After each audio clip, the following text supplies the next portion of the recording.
singers, movie stars, film directors, right?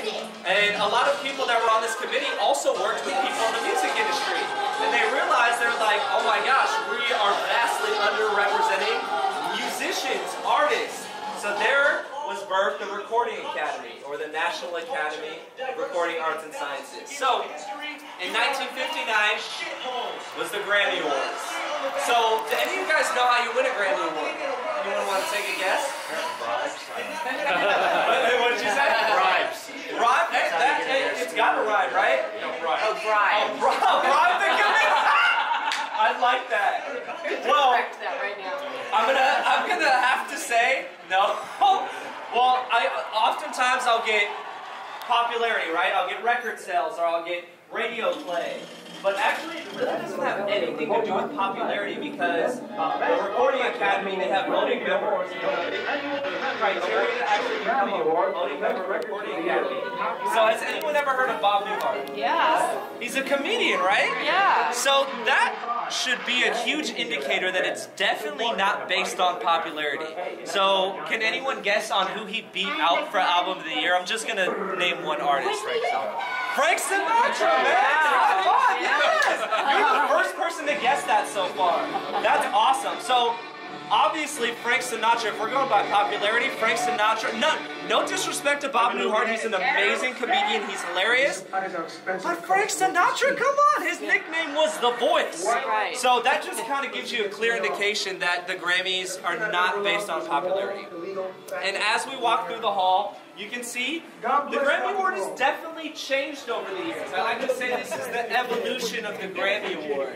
So this is my personal favorite style. It was only from 89 to 90, which kind of sucks because it looks so cool to me. But this is what the Grammy Award looks like today. So this was Barry White's Grammy Award.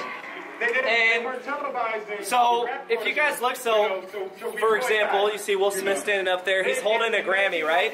So that's actually not his Grammy Award. It's really just a filler, because what happens, there's a man named John Billingsley. They call him Mr. Grammy, which if you've ever been there, I've heard it's one of the most amazing venues ever. Like, the acoustics there are supposed to be amazing.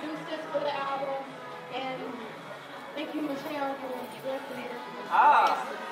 So you guys hear Sweet Caroline, right? Perfect segue. So right now, we actually, you're right, it is definitely Neil Diamond, but actually we have it on display because we just installed our newest exhibit called Take Me Out to the Ball Game, Popular Music in the Pastime. So, quick fact just on these Fender guitars over here. First off, I thought it was really interesting. So Fender actually uses the same exact wood, which is an ash wood, to build their guitars. It's the same wood that the MLB uses to build all of their bats, which is actually really cool. If you wanted to, you could spend a good 15 to 18 hours going through all 150 genres, but unfortunately we don't have that time. But I will talk about, so, American music, right? I like to call these 4 pillars of American music, because when popular music was starting, quite frankly, they either started off as sacred music, jazz, folk, classical, roots, and of course pop is its own beast, because what is pop music? It's what's popular at the time, right? You look back to the 50s, a song like, "We have no bananas today." That was a pop song. And now we think to today, what are some pop songs? Taylor Swift, Justin Bieber, doesn't really sound the same, right? But these genres of music really help lay the foundation for all of these genres really to kind of gain wide success. But before we go back to Take Me Out to the Ball Game, I want to show you guys an artifact. So he's a pretty famous musician. He was the lead singer of the Jackson 5. Some call him the King of Pop. I call him Michael Jackson. So we actually have the handwritten lyrics to my favorite Michael Jackson song, Man in the Mirror. Wasn't written by Michael, actually. It was written by a lady named Shade Garrett and Glenn Ballard. But, needless to say, one of the most famous songs, and arguably my favorite song. And then we have the Thriller jacket. So I will say that it isn't the original one from the music video, but it is the one that he wore on tour immediately following 1983, which is the year that he won over 8 Grammy Awards for the Thriller album, which that album was co-produced by Mr. Quincy Jones, which that, when you became a nominee, that's actually what the Recording Academy would have sent you back in the 80s. I heard someone say Elvis Presley. So I love this shirt. It doesn't have much historical significance. Elvis did wear it in the 70s. But when I look at this, I can't help but think that a very popular artist today. He is this little man from Hawaii. He's super popular. He just won a bunch of Grammys in the last couple years. Bruno Mars! You guys are really good. I have Frank Sinatra, and now I got someone that gets Bruno Mars. You two are literally the first two that I have not had to give away the answer. Well, all right. So Okay. That is We need to awesome. stay together. We're inspiring. That is amazing.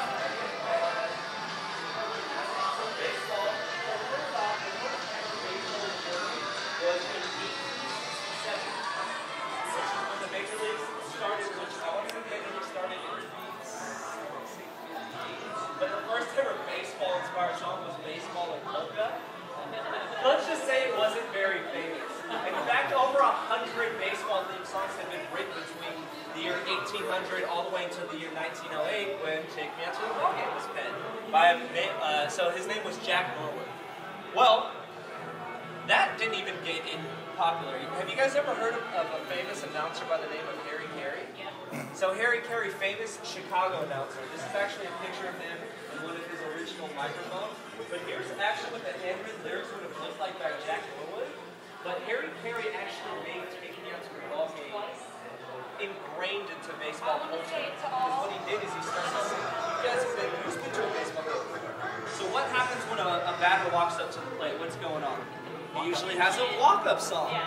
Well, actually, Nancy made that phenomenon become a reality, and it started in Chicago, because if you read right here, he says, "Here is enclosed our roster, and it's showing the states where most of the boys live, and a little send-off when they approach the plate is desirable, such as Texas, Alabama." So literally, it's the GM telling Nancy, like, hey, I want you to help our boys feel good. Here's where they're from.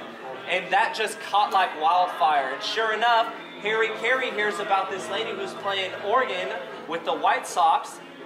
And guess what he does? He teams up with her. He says, hey, I want you to play the organ while I'm doing this Take Me Out to the Ball Game, because people aren't taking to it as much as I like. And here, in fact, the phenomenon happens all across the major leagues. People start hiring organ players, and they introduce Take Me Out to the Ball Game. Also, we heard Sweet Caroline, right? Funny enough, Nancy also starts playing Sweet Caroline in between innings. And that's where everyone starts going crazy, and they're singing Sweet Caroline, ba ba ba. Or actually, whenever you're at a bar and had a few beers, you're probably going to join into Sweet Caroline. Also, I like to point out, if you see, this is her actual gold record. Here's a picture of the gold record. She actually started doing the song, na na na na na na na. Hey, hey, hey, goodbye. She helped make that song popular, and eventually it got recorded and became a gold record, which is crazy to think about, that just a single organ player, a woman also, right, in the 1970s helped change. Penned and released over 100 chart-topping songs. So I like to say he was like the equivalent of like Drake, right? Like, because Drake's a huge pop star now. Well, Johnny Cash, he'd been to jail, and kind of, if you listen to his overall body of work, one of the repeating themes is, if people aren't free or if people's rights are oppressed, then there is no freedom, right? Well, follow me this way, because we actually have Jim Marshall, who was accompanying Johnny on this journey of the 2 prison concerts. He has photo documentation of the entire experience. So literally what happened was, the story goes, Johnny wanted to originally perform in San Quentin, which is crazy to think about. If you guys know anything about San Quentin, it's arguably one of the most, well, it's definitely a maximum security prison, and to put it into context, it's the only prison in California that still incorporates death row. So, needless to say, it's not necessarily a place where many artists are going to perform. In fact, no one had done this before. Well, Johnny called the warden, and he tried to get a hold of him multiple times. The warden never returned his call. Rubbed Johnny the wrong way a little bit, because, you know, if Johnny Cash calls you and wants to perform a free concert, usually you answer, or at least write him back, right? Well, none of the record labels believed that this idea would happen. Johnny ends up doing it all on his own. And if you look, here's actual footage of all of the prisoners lined up in the yard. Well, actually, they're in the cafeteria. And it's kind of funny because you look at this next picture, and you can actually see a lot of the prison guards. They're all here in the corner behind this barbed wire fence because, quite frankly, it's a maximum security prison. And they're like, what the hell's I get to see the handwritten lyrics to my favorite Michael Jackson song. And then I get to see the handwritten lyrics to my favorite Johnny Cash song, which is the Folsom Prison Blues, which he wrote kind of under the inspiration of, as if he was a prisoner in Folsom Prison. Also, if you guys look at these two pictures right here, you see Johnny shaking the hand of a man in the crowd. So that man's a prisoner, right? If you listen to this audio, it's actually, so Johnny is kind of notorious. He used to not like to rehearse very often. When he first arrived to the Folsom Prison grounds, one of the guards handed him a handwritten song that was written by one of the inmates. It's this man named Glenn Shirley. So Johnny says, wow, that's really cool, and he decides to incorporate it in his set. So this is actually the day before in the hotel room. Johnny and his band is actually rehearsing the entire concert, and this is the live audio from that concert that Jim Marshall had with the documents and everything. But what's also really cool is, unbeknownst to Glenn, he had no idea that the guard had even given the lyrics to Johnny. Johnny performs it, and the guards sit him in the front row. And this is a picture right after Johnny performs the song, and they kind of create this instant bond after that. And it eventually leads to Johnny actually reaching out to the governor of California.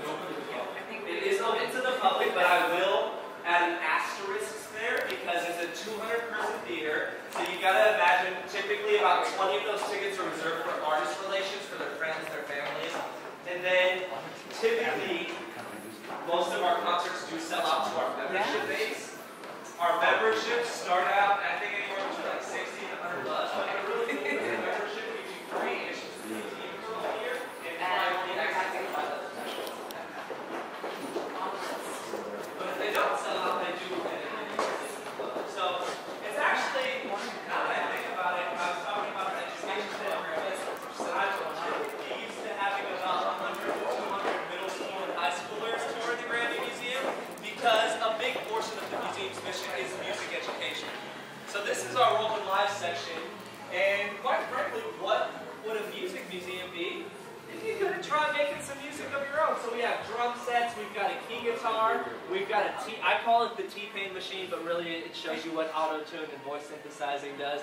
But oftentimes a lot of the students that come through the museum, they actually don't have access to music education, unfortunately, because quite frankly, most of the time when we do budget cuts in the schools, it's typically the arts and the music programs that get cut first. So that's just my plug on the education program. But feel free if you guys want. You put on the headphones. Oh, actually, that's actually a great segue. So you notice all of these have headphones, right? So this is very different than a traditional instrument, right? Because most traditional instruments you hear played what? Live, right? Well, that's a great transition because I want to talk about recorded sound. So think back to the year 1850. What's the only way to listen to music? Live. Live, right?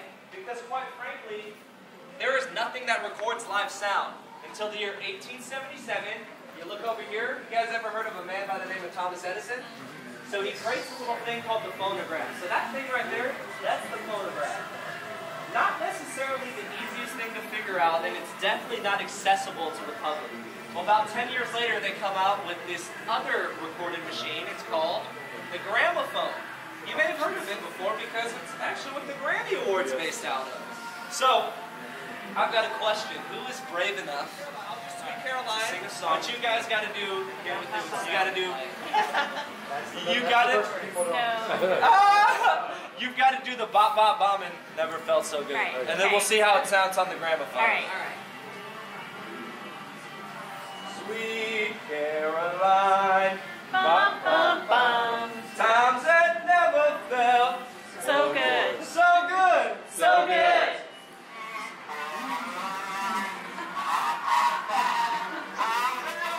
It didn't sound that good before, I'll give you that, but it definitely doesn't sound good coming from the gramophone. So I kind of want to bring just really your attention to recorded sound. So it's all coming out of what? A single speaker. Have you guys heard the term mono? Mono meaning one, right? So back when recorded sound first happened, we could only record on one track, right? So Frank Sinatra was famous. He would have these amazing Capitol Records studio sessions where he'd have his orchestra, he'd have his brass section, the string section, the backup singers, and they'd be performing and also recording on a track. But what happens when someone messes up, right? The bass player messes up, and they have to